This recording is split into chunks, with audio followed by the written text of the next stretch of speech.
Hello everyone. आज की इस वीडियो के अंदर हम बात करने वाले हैं जो बच्चे 2022 में जिसने एनईपी के तहत दिल्ली यूनिवर्सिटी के अंदर एडमिशन लिया है, खासकर रेगुलर कॉलेजेस में या फिर उसके अलावा एनसीवेब या एसओएल में भी। तो भाई अगर आपको इस बात की अवेयरनेस है कि आपका जो कोर्स का स्ट्रक्चर है यूजी प्रोग्राम का, उसमें जो सेमेस्टर 3 के अंदर एक सब्जेक्ट होता है स्किल इन्हांसमेंट कोर्स, जो आपने सेमेस्टर 1 में भी पढ़ा होगा, सेमेस्टर 2 में भी पढ़ा होगा। अब सेमेस्टर 3 में NEP based UG course structure क्या बोलते हैं कि या तो आप सेक का सब्जेक्ट फिर से पढ़ोगे या फिर हम आपको मौका दे रहे हैं कि आप कोई इंटर्नशिप कर लो इस सब्जेक्ट की जगह।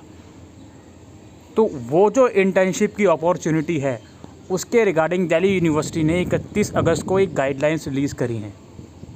तो आज हम इसी गाइडलाइंस के ऊपर बात करेंगे। बहुत से बच्चों को तो ये बात मालूम ही नहीं होगी कि उनके सब्जेक्ट के अंदर, उनके कोर्स स्ट्रक्चर के अंदर इंटर्नशिप का भी ऑप्शन है। तो आज मैं आपको अवेयर करने आया हूँ कि हाँ जी ऑप्शन है।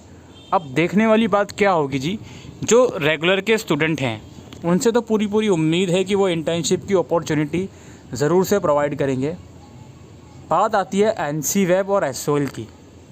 अब ये जो सो कॉल्ड एनईपी इम्प्लीमेंट करी गई थी, जो बात कही जाती है कि एसओएल या एनसीवेब के स्टूडेंट जो होते हैं उनको हम रेगुलर की तरह ट्रीट करते हैं, तो अब एक्चुअल में देखने वाली बात ये होगी कि क्या बच्चों को सेमेस्टर 3 के अंदर सेक और उसके साथ अपॉर्चुनिटी दी जाएगी कि वो इंटर्नशिप प्रोग्राम कर सकें। ये देखने वाली बात होगी। और ये बात बिल्कुल 101% श्योर है कि जो UGCF NEP based course structure आया था अंडर ग्रेजुएट प्रोग्राम्स का 2022 में, तो उसके तहत सेमेस्टर 3 में हर एक प्रोग्राम के अंदर सेक के साथ साथ इंटर्नशिप की भी अपॉर्चुनिटी थी। यानी कि आप या तो सेक के अंदर कोई सब्जेक्ट पढ़ लो जैसा आपने फर्स्ट ईयर में पढ़ा है शुरू के 2 सेमेस्टर में, या फिर आप इंटर्नशिप ज्वाइन कर लो। तो देखते हैं आपके इन फ्यूचर के अंदर एनसीवेब या एसओएल ये प्रोवाइड करता है या नहीं। आप लोगों की सेमेस्टर 3 की क्लासेस शायद ऑनर्स कोर्सेज़ की शुरू हो गई हैं, आप लोग क्लासेस लेने जा रहे हो, तो एटलीस्ट ये चीज़ डिस्कस ज़रूर करना अपने फैकल्टी के साथ अगर आप लोग क्लासेस लेने जा रहे हो, या फिर अगर आपको कोई भी ऐसा मौका मिले एसओएल स्टाफ से इंटरेक्ट करने का, तो ये चीज़ प्लीज़ ज़रूर से डिस्कस ज़रूर करना उनके साथ। तो अब हम बात करते हैं कि क्या ये सारा माजरा है। देखिए जी, यहाँ पे साफ साफ लिखा हुआ है कि सेमेस्टर 3 के लिए, यानी कि सेमेस्टर 3 से इनफैक्ट सेमेस्टर 6 तक UGCF के तहत इंटर्नशिप और अप्रेंटिसशिप या कम्युनिटी आउटरीच का जो भी प्रोविज़न है, जो भी गाइडलाइंस हैं, वो दिया गया है। अब यहाँ पे गाइडलाइंस यहाँ बताई जा रही हैं जो आपको समझनी है।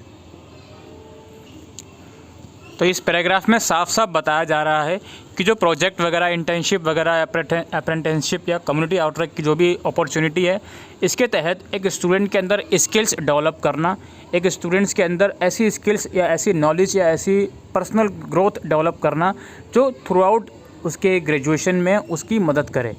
ग्रेजुएशन के बाद भी उसके अंदर एक ऐसी स्किल डेवलप हो जो उसको जॉब ओरिएंटेड कैंडिडेट बनाए। In the UGCF 2022 from second semester onward, internship, apprenticeship, projects और community outreach figures as an alternate to the skill enhancement course. यहाँ पे देख रहे हैं ना, स्किल इन्हांसमेंट के अल्टरनेट के ऑप्शन में ये दिया जा रहा है। Student can opt for either internship और अप्रेंटिसशिप और प्रोजेक्ट और कम्युनिटी आउटरीच और सेक फ्रॉम सेमेस्टर 3 टू सेमेस्टर 6। यहाँ पे सेकंड की जगह इन लोगों को थर्ड लिखना चाहिए था। ठीक है, ये लोग बोल रहे हैं कि सेमेस्टर 3 से लेकर 6 के बीच स्टूडेंट के पास ये ऑप्शन होना चाहिए कि या तो वो कोई सेक का सब्जेक्ट पढ़ ले या फिर कोई इंटर्नशिप, कोई अप्रेंटिसशिप, कोई प्रोजेक्ट या कम्युनिटी आउटरीच में पार्टिसिपेट करें। अब यहाँ पे समझिए, first batch of student who were admitted under UGCF 2022 in the academic session 2022 shawl be in the third semester in the academic session on 16 अगस्त 2023। ठीक है जी, जो अभी एकेडमिक सेशन सेकेंड सेमेस्टर के बाद से शुरू हुआ है वो थर्ड सेमेस्टर में बच्चे हैं। यूनिवर्सिटी उन्हीं स्टूडेंट्स के लिए ये अपॉर्चुनिटी लेके आ रही है। अब इंटर्नशिप और अप्रेंटिसशिप का तो मतलब आप समझते ही हैं। इंटर्नशिप वगैरह आपको जॉब नहीं कराई जाती, वो एक टेम्परेरी बेस आपका काम होता है। जो आप काम करते हो, स्किल बेस सीखते हो, कोई स्किल सीखते हो, उसमें आपको स्टाइपन दिया जाता है। कुछ इंटर्नशिप ऐसी होती हैं जिसमें स्टाइपन नहीं भी दिया जाता। मेन पर्पज़ ये होता है कि आपके अंदर स्किल्स डेवलप हो सकें। और कुछ इंटर्नशिप ऐसी होती हैं जो पेड होती हैं। वगैरह होंगी जो आपका एजुकेशनल इंस्टीट्यूट है उसके बाहर के इंस्टीट्यूट के साथ आपको करनी होगी, normally under the supervision of an expert of the given external entity. यानी कि जिस भी ऑर्गेनाइजेशन के लिए आप इंटर्नशिप कर रहे हो उसके सुपरविजन में ही ये सारा काम होगा। It involves working with local industry, government or private organization, business organization, artists, craftsperson and similar entities to provide opportunities for a student to actively engage in on-site experimental learning. It will allow student to actively engage in the learning process beyond traditional classroom lecture and gain practical experiences. ठीक है, वही सब बात हो गई कि आपको field work पे काम करना है। थ्योरी के अलावा जो चीज़ें स्किल्स होती हैं प्रैक्टिकली कैसे उसको इम्प्लीमेंट करा जाता है वो सब चीज़ें आपको सीखनी है इस प्रोग्राम के तहत। एक्सपेक्टेड आउटकम क्या है भाई? Demonstrate working knowledge and skill of the domain specific learning outcome और that of a specific branch sector task in an industry और organisational setup. Achieve complete assign target task given by person to whom intern और apprentice is reporting. यानी कि skills वगैरह सीख सकें और जो भी टास्क वगैरह आपको मिल रहे हैं इंटर्नशिप के अंदर वो आप कंप्लीट कर सको। कम्युनिटी आउटरीच का मतलब क्या होता है दोस्तों? ये बेसिकली समाज के लिए कार्य करना। अगर मैं सिंगल सेंटेंस में बोलूँ, समाज के लिए कोई ऐसा काम करना जो उनके लिए अच्छा हो, सोसाइटी के लिए अच्छा हो। एक स्टूडेंट के अंदर ऐसी चीज़ें डेवलप करना सो दैट वो सोसाइटी के लिए भी कंट्रीब्यूट कर सके। तो ये भी एक पार्ट है। अगर आप इंटर्नशिप करो, अप्रेंटिसशिप करो, प्रोजेक्ट करो या फिर कम्युनिटी आउटरीच भी अगर आप करते हो तो भी वो कंसिडर करा जाएगा। और इसके आउटकम क्या है कम्युनिटी आउटरीच के? कि जो भी समाज के इश्यूज़ हैं उसको समझना और उन इश्यूज़ के लिए कुछ काम करना, कोई ऐसा सॉल्यूशन लेकर आना जो समाज की प्रॉब्लम को सॉल्व कर पा रहा है, अवेयरनेस पैदा करना समाज के अंदर, ये सारी चीज़ें इसके अंदर आती हैं। अब यहाँ पे गाइडलाइंस लिखी गई हैं कि भाई गाइडलाइंस क्या होंगी। इंटर्नशिप, अप्रेंटिसशिप और community outreach will be offered as an alternate. ये आपको बता दिया कि भाई सेक्स सब्जेक्ट के अलावा अल्टरनेट आपको दिया जा रहा है। It is expected that student shawl B engage in an industry, company और ऑर्गेनाइजेशन और NGO। ठीक है, इन सब कामों के लिए किसी भी इंडस्ट्री या बिजनेस ऑर्गेनाइजेशन या NGO के साथ आपको जुड़ना पड़ेगा और ये सब चीज़ें करनी पड़ेंगी। College offering should have a prior MOU with discipline specific commercial and non commercial organisation और enterprise and industry before introducing the apprenticeship internship. यानी कि जो आपका कॉलेज है, जो डिपार्टमेंट है आपका, उनका भी MOU होना चाहिए अलग अलग, जो भी जिस भी ऑर्गेनाइजेशन के अंदर वो लोग इंटर्नशिप या अप्रेंटिसशिप की अपॉर्चुनिटी दे रहे हैं उनके साथ कॉलेज का भी MOU होना चाहिए। अब देखने वाली बात यहाँ पर ये होगी कि SOL कितनी अपॉर्चुनिटीज़ आप लोगों के लिए लेकर आएगा इस चीज़ के रिगार्डिंग इन फ्यूचर। क्योंकि UGCF NEP की बात हो रही है तो मैं मानता हूँ कि कम से कम ये प्रोविज़न SOL अपने डिपार्टमेंट में ज़रूर से इसको लाना चाहिए। इसकी बात क्या है? It is advisable that student who are desirous of exiting after second year of the programme choose internship, apprenticeship या community outreach in their relevant field as far as possible so that their employability increase. इसका मतलब क्या है कि देखो आपको पता है कि NEP के अंदर मल्टीपल एग्जिट एंट्री का ऑप्शन है। तो ये बोल रहे हैं कि अगर आप ये सोच रहे हो कि सेकेंड ईयर कंप्लीट करने के बाद मैं छोड़ दूंगा पढ़ाई, तो भाई ये प्रोग्राम आप ज़रूर से चूज़ करना इंटर्नशिप वगैरह, क्योंकि ये आगे आपको फिर 2 साल के बाद, यानी कि 2 साल कंप्लीट जब आप करके छोड़ोगे तो जॉब के लिए आपके काम करेगी। तो कॉलेज में fix the number of seats.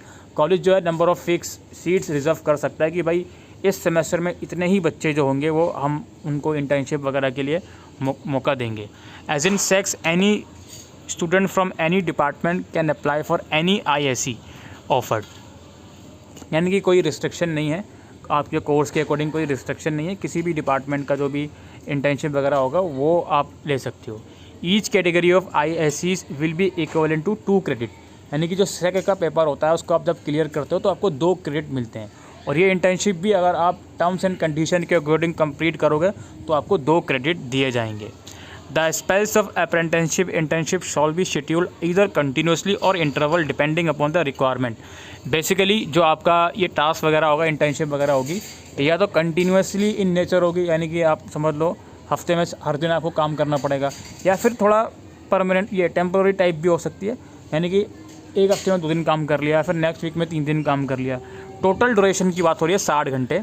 एक सेमेस्टर में 60 घंटे का आपका ये इंटर्नशिप वगैरह ये जो प्रोग्राम है ये होना चाहिए, चाहे आप इंटर्नशिप कर रहे हो, कम्युनिटी आउटरीच में इंक्लूड हो या फिर अप्रेंटिसशिप में इंक्लूड हो, 60 घंटे का ये आपका होना चाहिए। In case of IISc done during summer winter vacation for a period of 8 weeks where a student invested 480 hours, he/she shall be awarded 8 credits if he/she successfully completed it through the assessment provided below। कहने का मतलब ये है कि अगर आपने summer वगैरह में ये सब चीज़ें कर ली हैं तो आपको 8 क्रेडिट दिए जाएंगे और अपने असेसमेंट प्रोसीजर को फॉलोअप करते हुए ये चीज़ करिए। Student are provided the flexibility to choose the working days of IISc in consultation with the organizing engaging them. The same should be communicated to the teacher who monitors them. Teacher can check up the work of any student involved in IISc। Basically ये भी बात कही जा रही है कि student को flexibility दी जाए, IISc के अंदर कोई रिजिड रूल ना हो, इस चीज़ का भी ध्यान रखा जाए। ये भी चीज़ बताई जा रही है क्योंकि आफ्टर ऑल यार जो बाकी के भी सब्जेक्ट होते हैं जो बच्चे को देखने होते हैं, खासकर अगर वो रेगुलर कॉलेज में पढ़ रहा है तो उसकी भी अटेंडेंस वगैरह उसको देखनी होती है, तो इसलिए ये पॉइंट यहाँ पर ऐड हुआ है। इसके अलावा यहाँ पे क्या बात कही जा रही है कि एक डिपार्टमेंट जो है वो एक या उससे ज़्यादा IISc कैटेगरी के भी ऑफ़र कर सकता है। जैसे कि लाइफ साइंस है, लाइफ साइंस के अंदर हर एक डिपार्टमेंट जो है अलग अलग जो भी है वो अपना प्रोग्राम लेके आ सकता है। जैसे बॉटनी डिपार्टमेंट इंटर्नशिप लेके आ रहा है, केमिस्ट्री डिपार्टमेंट अप्रेंटिसशिप लेके आ रहा है, जूलॉजी डिपार्टमेंट जो है कम्युनिटी आउटरीच लेके आ रहा है। इस तरीके से workload of a teacher monitoring student who gave for IISc shall be 2 hours per week for a section size of 40 student. ये टीचर के ऊपर जो रिस्पॉन्सिबिलिटी है उसकी बात कही जा रही है कि हफ्ते में 2 घंटे का उसको मिलेगा मौका अगर 40 स्टूडेंट का बैच है तो ये उसकी बात यहाँ पे करी जा रही है। Monitoring and assessment of internship, यानी कि अब एक्चुअल में इसकी असेसमेंट कैसी होगी। Monitoring by the teacher regarding the regularity of the intern at his और वर्क प्लेस। जो टीचर होगा आपका वो मॉनिटर करेगा कि आपने जो भी इंटर्नशिप प्रोग्राम ज्वाइन किया हुआ है वहाँ पर आपकी रेगुलरिटी कैसी है, काम कैसा है, रेगुलरली आप ज्वाइन कर रहे हो इसको या नहीं। Teacher should regularly keep a tab of the activity log book which is to be maintain by every student. Activity log book होती है एक, यानी कि बेसिकली जो आपने काम करा वो लिखना पड़ता होगा आपको डायरी वगैरह में, वो सब चीज़ें टीचर नोट डाउन करेगा आपका। Teacher shall interact and assess the progress of every student once in 15 days। 15 दिन में एक बार टीचर का ये है कि वो आपकी जो भी प्रोग्रेस चल रही है उसको असेस करेगा। If 40 students are allotted to a teacher, 20 student can be interact and assess in 1 week and other half in next week. ठीक है, यानी कि 1 महीने में एक बार आप इंटरेक्ट कर पाओगे। अगर आपके क्लास का 40 बच्चों का बैच है तो एक बार अपने टीचर से इंटरेक्ट कर पाओगे आप। Student should preferably inform the monitoring teacher and the internship supervisor at least 1 day prior to availing leave. ये छुट्टी वगैरह अगर आपको लेनी है तो 1 दिन पहले आपको बताना पड़ेगा अपने टीचर या जो भी आपका मालिक वगैरह है, इंटर्नशिप जिस भी कंपनी में आप कर रहे हो। Monitoring of the internship apprenticeship shawl also be done by the internship apprenticeship outreach supervisor at his work place. यानी कि जो आपका सुपरवाइज़र है आपके वर्क प्लेस पे वो भी मॉनिटरिंग कर सकता है। Observation of the internship supervisor should be taken by the teacher concern regarding the student associated with internship. Continuous assessment of the student shall be done in consultation by the monitoring teacher and the supervisor at the workplace, which shall be correlated with the activities recorded in activity book। यानी कि जो आप activities record करोगे उसके अंदर जो भी details होंगी उसके बेसिस पर जो आपका टीचर है और सुपरवाइज़र है वो सारी डिटेल्स आपको इवेलुएट करेगा। बाकी फाइनल असेसमेंट का यहाँ पे लिखा गया है कि 2 क्रेडिट आपको दिए जाएंगे अगर इसको सक्सेसफुली आप कंप्लीट कर लेते हो तो। The student will be evaluated through a semester seminar, presentation, viva work on his work by a duly constituted expert committee on the following suggestions expect. The expert committee shall consist of monitoring teacher, internship supervisor or an external expert which shall be provided by head of the institute। Basically एक seminar, एक presentation भी आपको देनी पड़ सकती है semester के and में कि आपने जो इंटर्नशिप करी है उसका क्या सारा मोरल है, वो सब चीज़ें, और उसको मॉनिटर करेगा आपका टीचर, आपको सुपरवाइज़र और एक एक्सटर्नल एक्सपर्ट जो भी डीन जो भी हेड ऑफ द डिपार्टमेंट द्वारा लाया जाएगा। ठीक है, तो ये सब चीज़ें इसमें लिखी गई हैं। अब देखने वाली बात यह है कि आप लोगों का कॉलेज डिपार्टमेंट किस तरीके से इसको इम्प्लीमेंट करता है। अपने कॉलेज डिपार्टमेंट को ज़रूर से अप्रोच कीजिए क्योंकि मैं देख पा रहा हूँ कि बहुत से कॉलेज इस वक्त आपसे सेक का ऑप्शनल फॉर्म या बाकी चीज़ों का ऑप्शनल फॉर्म ज़रूर भरवा रहे हैं। अब आप एक बार थोड़ा सा बात करके देखें अपने कॉलेज डिपार्टमेंट में भी, मैं एसवाल की भी बात कर रहा हूँ कि ये इंटर्नशिप प्रोग्राम किस तरीके से वो लोग लेकर आएंगे और किस तरीके से आप लोगों को अपॉर्चुनिटी देंगे। फ़िलहाल के लिए वीडियो में इतना ही।